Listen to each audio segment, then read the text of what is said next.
PhD second year में आज हम आपको बेंथम हुकर का जो हमारा क्लासिफिकेशन तो मैं आपको पढ़ा चुकी हूँ। क्लासिफिकेशन का पूरा मैंने टेबल बना के आपको जब कॉलेज लगते थे उस टाइम पे आपके बोर्ड पर भी बहुत अच्छे से बेंथम हुकर का क्लासिफिकेशन बनाया था, समझाया भी था। और अब मैं उसके मेरिट्स एंड डीमेरिट्स मतलब बेंथम हुकर के जो क्लासिफिकेशन था वर्गीकरण प्रणाली के गुण एवं दोष के बारे में आज बताऊंगी कि इसमें, क्योंकि ये आपसे लॉन्ग क्वेश्चन में भी दोनों ऐड करके पूछे जाते हैं या शॉर्ट में भी पूछे, मतलब इम्पोर्टेंट क्वेश्चन है, इसलिए हम आपको बता रहे हूँ।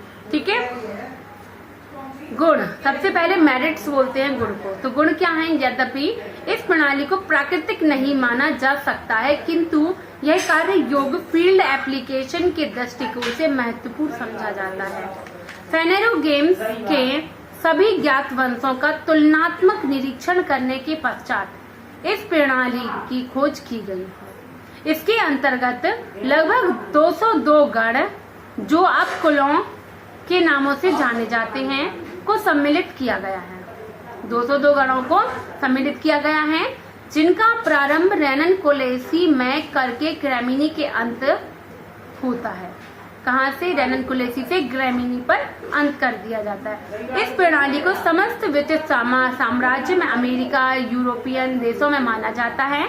मान्यता प्राप्त दी गई है। सरलता के कारण आजकल भी अनेक वर्गीकरण के लिए इसी प्रणाली को मानते हैं। यह वर्गीकरण न्यू हर्बेरियम तथा ब्रिटिश कॉमनवेल्थ कंट्रीज एवं अमेरिका के महत्वपूर्ण हर्बेरिया के पादप विन्यासीकरण का आधार माना जाता है। इसकी निम्नतम विशेषताएं हैं। तो इसकी निम्नतम विशेषताएं क्या होती हैं तो मैं एक 1 बाय 1 बोलूंगी। 5 इसके नियम हैं, तो आप ध्यान से सुनिएगा। आप नोट करना चाहते हैं तो आप नोट भी कर सकते हैं। डिस्की फ्लोरी को सम्मिलित करना, क्योंकि आपने डिस्की फ्लोरी पढ़ा है इसमें, और जब मैंने क्लासिफिकेशन बताया करना अनेक समूहों का जलीय अथवा स्थलीय लक्षणों के आधार पर उन्हें विभाजित कर विन्यासीकरण करना इस वर्गीकरण की विशेषता है। ठीक है, तो सेकंड क्या है एक बार फिर से बता दूं क्या? डिस्की फ्लोरी को सम्मिलित करना अनेक समूहों का जलीय अथवा स्थलीय लक्षणों के आधार पर उन्हें विभाजित करना विन्यासीकरण करना इस वर्गीकरण की विशेषता होती है। सेकंड, इस वर्गीकरण में स्वतंत्र एवं संयुक्त दलों पर अधिक जोर दिया गया। स्वतंत्र, फ्री और फ्यूज्ड, यहाँ पर जो पेटल्स थे इन पर जोर दिया गया। द्विबीजपत्रियों को 3 समूहों पॉलीपेटैली, गैमोपेटैली तथा मोनोक्लेमाइडी में विभक्त किया गया है। डाइकॉट को 3 समूहों में पॉलीपेटैली, गैमोपेटैली और मोनोक्लेमाइडी में विभक्त किया गया है। देखिए मैंने यही बताया। तीसरा क्या है? जब आप देखिए आपने अगर क्लासिफिकेशन पढ़ा है अच्छे से तो आपको ये सब वर्ड पता होना चाहिए। ठीक है, और तीसरा क्या? एक बीजपत्रियों में अंडाशय तथा परिदल पुंज जो पेरियंथ होते हैं कि आपेक्षिक स्थिति के लक्षणों पर बहुत बल दिया गया है। किस पर? एक बीजपत्री मतलब मोनोकोट में अंडाशय तथा पेरियंथ की आपेक्षिक स्थिति रिलेटिव पोजीशन के लक्षणों पर बहुत बल दिया गया है। चौथा पॉइंट है प्रत्येक वंश को उपवंशों मतलब जीनस को सब जेनेरा एवं सेक्शन में विभाजित करके उनका सही नामकरण करने के पश्चात ही उपयुक्त स्थान पर रखा गया है। ठीक है, और उपयुक्त स्थान पर उनको रखा गया। 5 है डाइकोट्स को मोनोकोट्स से पहले रखा गया है।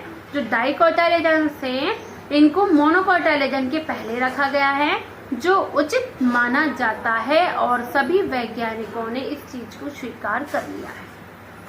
ठीक है, तो आपको क्लियर है। अब प्रणाली के दोष, तो ये तो हो गए गुण कि किस प्रकार से रखा और क्या बेनिफिट्स हैं। अब हम बात करते हैं इसमें प्रणाली के दोष। तो बेंथम एवं हुकर के वर्गीकरण प्रणाली की आलोचना विभिन्न वैज्ञानिकों के अनुसार की गई और उसके दोष उन्होंने निम्न बताए। पहला है डाइकोटाइलेडनीज एवं मोनोकोटाइलेडनीज के बीच जिम्नोस्पर्म स्पर्म को रखा गया है। डाइकॉट और मोनोकॉट के बीच जिम्नोस्पर्म को क्यों रखा है? ऐसा केवल सुविधा के लिए किया गया है, ना कि बंधुता एफिनिटीज के लिए कि उनमें कोई ताल्लुक है। ठीक है। सेकंड पॉइंट, इस प्रणाली में वर्गीकरण का सबसे प्रमुख दोष यह है कि समूह मोनोक्लेमाइडी में अनेक गणों को रखा गया है जो ऐसे पौधों से बंधुता प्रदर्शित करते हैं जिनमें सिद्धांतन द्विपंक्तिक परिदल पुंज मतलब बाइसेडिएट पेरियंथ होता है। ठीक है। और तीसरा पॉइंट क्या है, यह वर्गीकरण प्रमुख रूप से एकल तथा अधिकतर कृत्रिम लक्षणों वाले पादपों पर आधारित है, जिसके फलस्वरूप ऐसे कुलों को जो बहुत घनिष्ठ संबंध प्रदर्शित करते हैं उनको एक दूसरे से पृथक कर दिया गया है। मतलब जिनमें घनिष्ठ संबंध भी था फिर भी उन कुलों को एक दूसरे से क्या कर दिया, दूर रखा गया है, पृथक कर दिया गया है। तो ये उसकी आलोचना बता रहे हैं। फिर नेक्स्ट है आपका चौथा, अनेक गणों के भागों की बहुत अधिक सरल प्रकृति जैसे सैलिसिनी क्यूपिलीफेरे आदि बहुत पूर्व समूहों से बंधुता प्रदर्शित करता है जो अब लगभग विलुप्त हो गए हैं। जो अब क्या होते हैं, लगभग क्या होते हैं, विलुप्त हो गए हैं।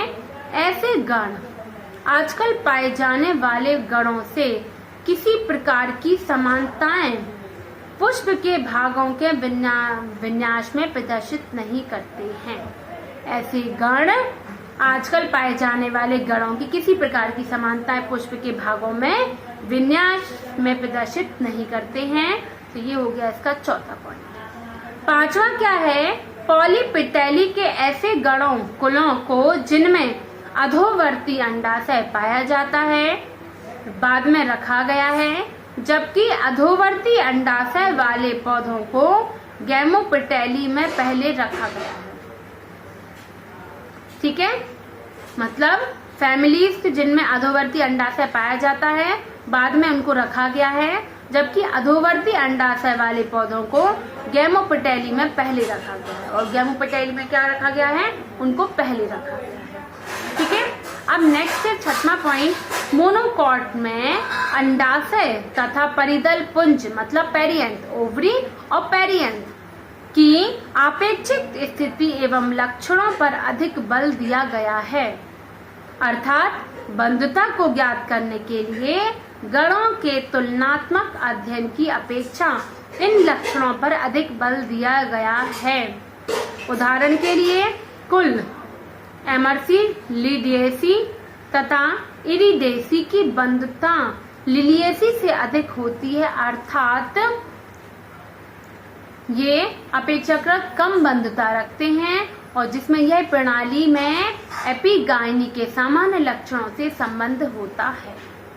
अब लास्ट आपका ये सातवां पॉइंट है, कुछ गणों के जैसे ऑर्किडेसी, सिटेमिनी जिनमें कोरोला जटिल होता है। क्या होता है, जो कोरोला पंखुड़ियां होती हैं ये कैसा होता है, जटिल होता है तथा पुष्प इपिगाइनस होता है। पेरिगाइनस इपिगाइनस कंडीशन तो पता है ना आपको, उन्हें प्राचीन कहा गया है। किंतु अन्य गण जैसे ग्रैमिनी, साइप्रेसी जिनके पुष्पों की संरचना सरल होती है उन्हें अधिक विकसित कहा गया है। जिनके पुष्पों की संरचना कैसी, अधिक जटिल होती है या अधिक सरल होती है, या फिर हम कह सकते हैं संरचना अधिक सरल होती है, उन्हें अधिक विकसित कहा गया है क्योंकि वो डेवलप्ड है। ठीक है। अतः एक बीज पत्तियों का समान रूप से विवेचन तुषाभों की स्थिति को छोड़कर ठीक नहीं समझा जाता है। ठीक है। तो क्लियर है आपको कि क्या मैं कह रही हूँ यहाँ पर मैरिट्स एंड डीमेरिट्स के बारे में। ठीक है। तो आज के लिए इतना ही। एंगलर एंड प्रेंटर का मैं नेक्स्ट बताऊंगी। Thank you.